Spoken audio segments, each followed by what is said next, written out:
Welcome back to Not So Grand Garage. Tonight I am out in the fuel shed. As you can see, it is dark out. It's rainy and nasty, but the truck is low on fuel, and I've had a lot of questions on how I mix my thinning agents with my oil once it's finished. And I've been needing to go finish up the Back to Basics series, which covers how I fill the truck up and this part of the process. So right off the rip, we're going to mix our gasoline in, because that's what I use. And I just finished our run. This is 50-ish gallons of oil. It's been triple passed through the centrifuge at 180 degrees, approximately 6,000 RPM, 5 gallon per minute, thereabouts. And yeah, we're going to mix our thinner in, mix this drum up. I'll show you how to do it, so let's get at it.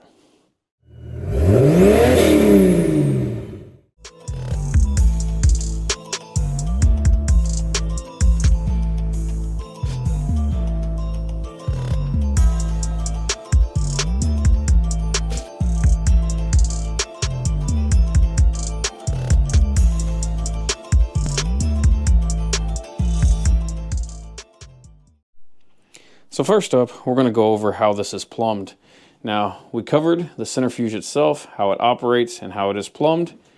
We come out of the P-trap, down this hose, and you'll see a valve right there.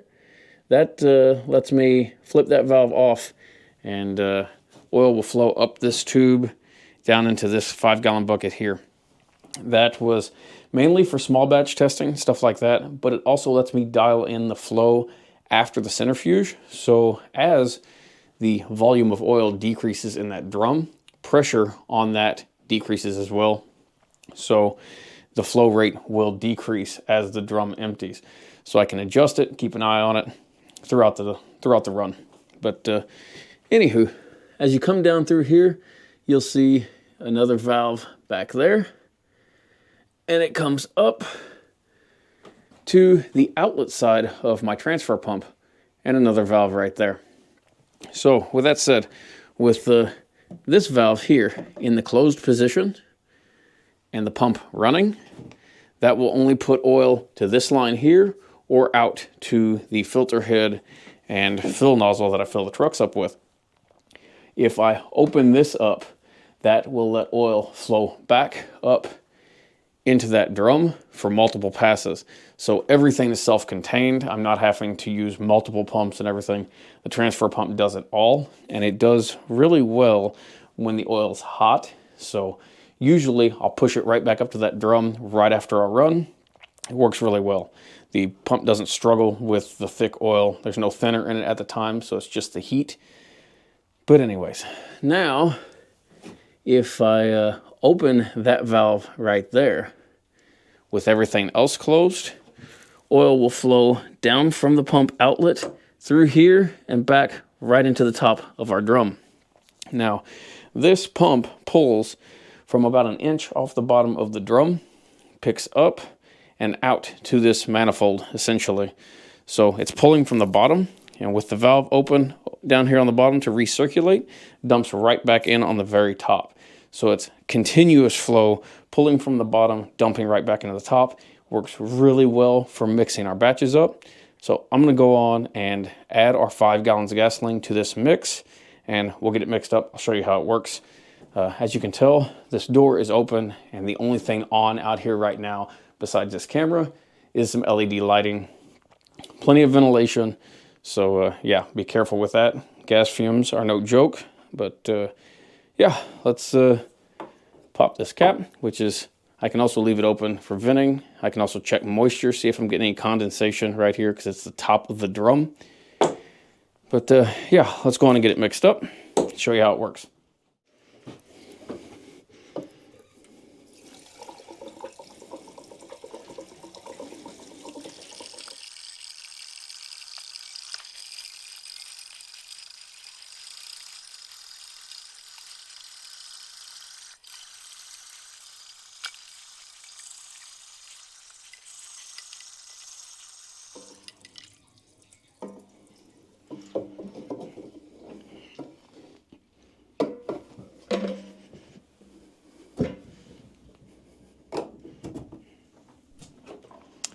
now that we've got our 5 gallons poured right in on the top, I'm gonna let this air out a little bit in here because the smell's kind of strong.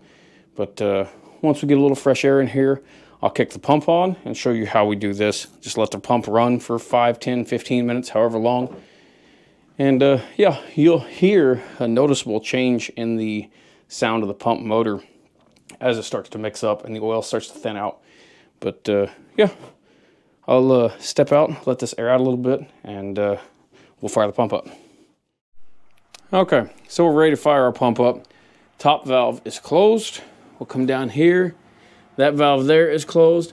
And currently, that valve right there, that is our recirculation valve. We're gonna go on and open that up all the way, just like so. And now, when I kick this pump on, it's going to dump oil right back through here, right down into the top of the drum. So, let's fire that up. It's gonna be loud.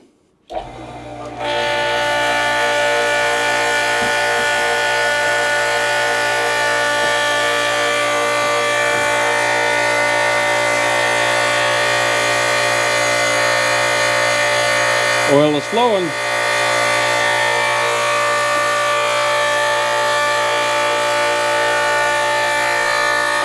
Here in about 10, 15 minutes, this will be, I'll step out of here so you can hear me a little bit better. This will be all mixed up and ready to go.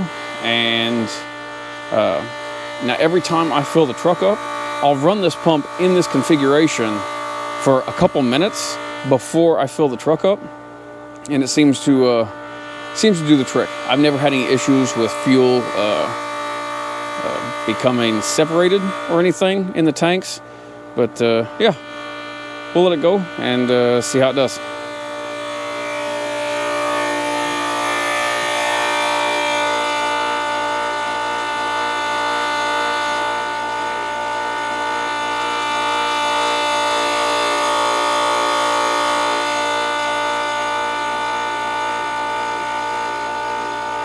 You can hear the pump changing as it's hitting warm oil and hitting that gasoline in the mixture.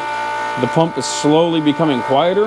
That's because the load on the pump is decreasing because the oil is thinning out that much. So yeah, once this runs for a bit, yeah, you can hear now, you should be able to tell a pretty significant difference in the volume. I have not altered the audio or anything, but yeah, the pump's not struggling at all to move this right now. That's because the oil is still warm. This drum is still warm to the touch. Like I said, we just got done running this batch probably 45 minutes ago or so. So the drum is still warm. But yeah, we're flowing oil good. I don't know if you'll be able to see down in there or not.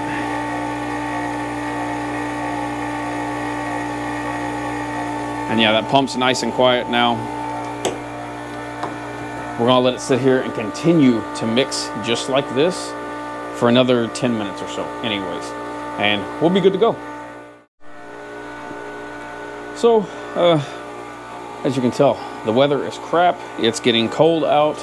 We are coming into winter and we've already had days in the teens. So what am I running for a mixture? I am still running W90. So approximately 90% oil, 10% gasoline.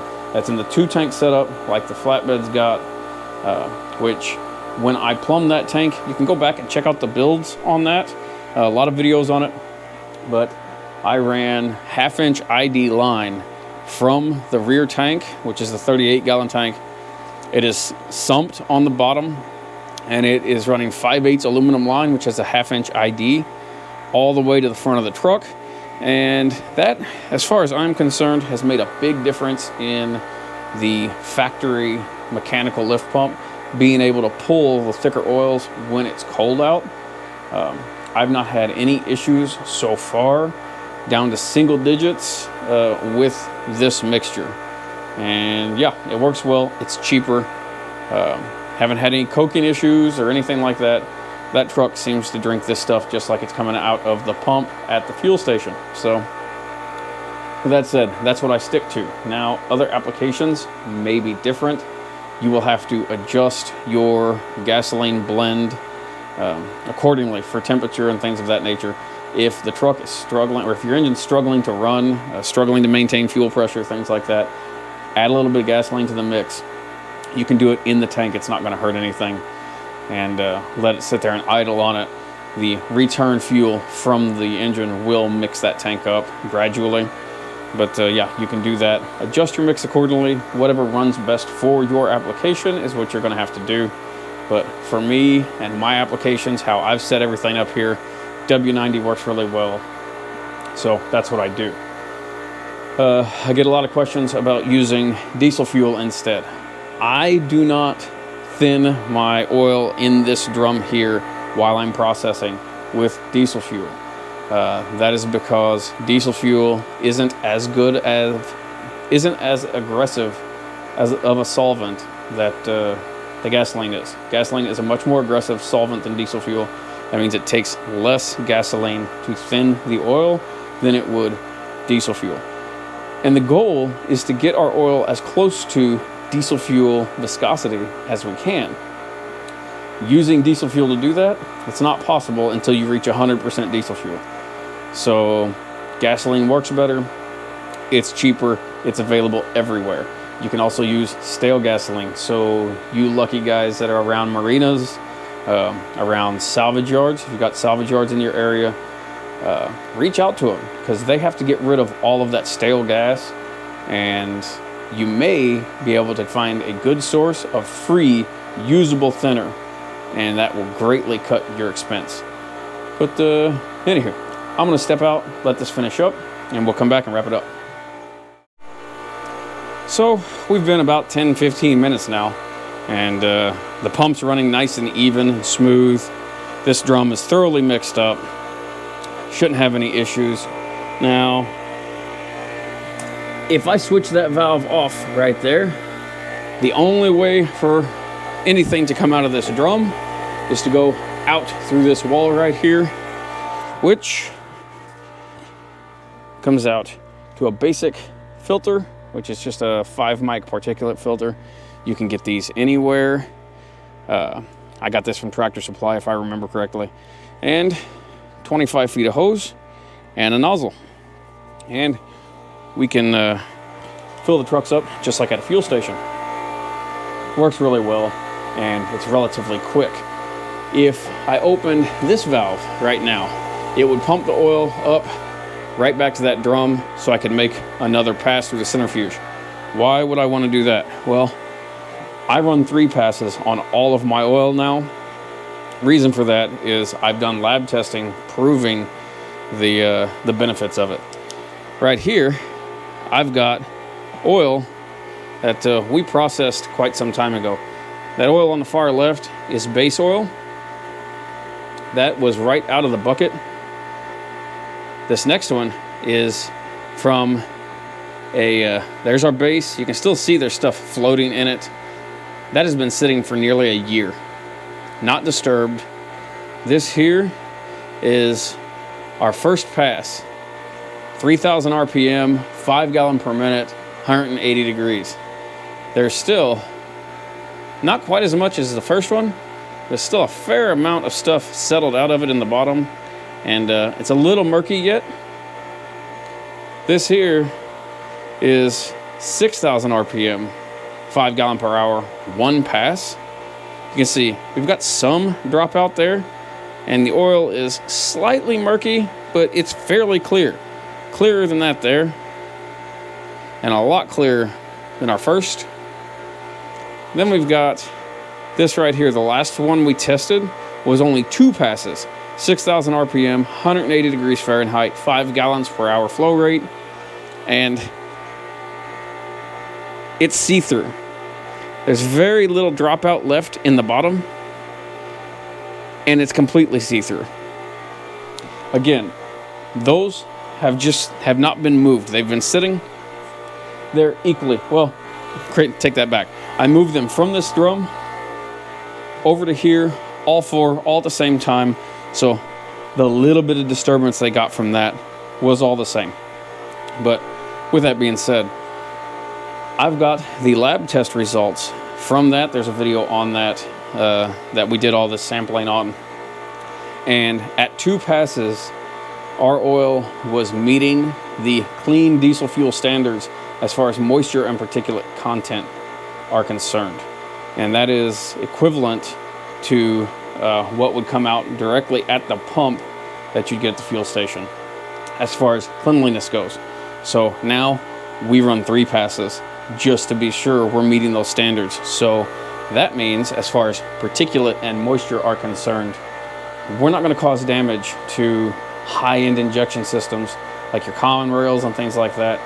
If you do the work, you definitely can run this in these newer platforms, although the risk is higher. But yeah, we won't go into all that right now. But yeah, that's why we do it.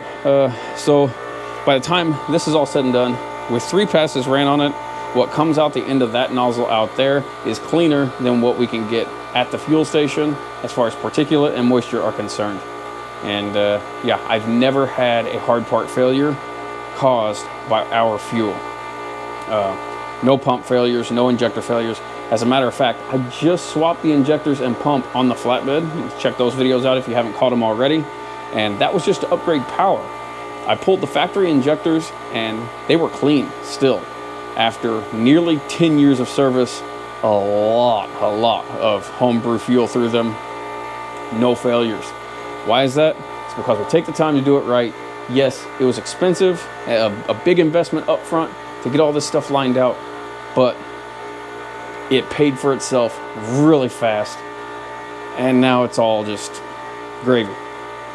Anywho, I'm gonna wrap this one up here. If you got any comments, questions, complaints, drop them in the comment section below. I try to answer all that stuff as quickly as possible. I'm gonna go on and shut this pump off. Ah, there we go. If you would, hit that thumbs up button. Helps us out quite a bit and doesn't cost you anything. If you haven't already, please subscribe. We appreciate you watching.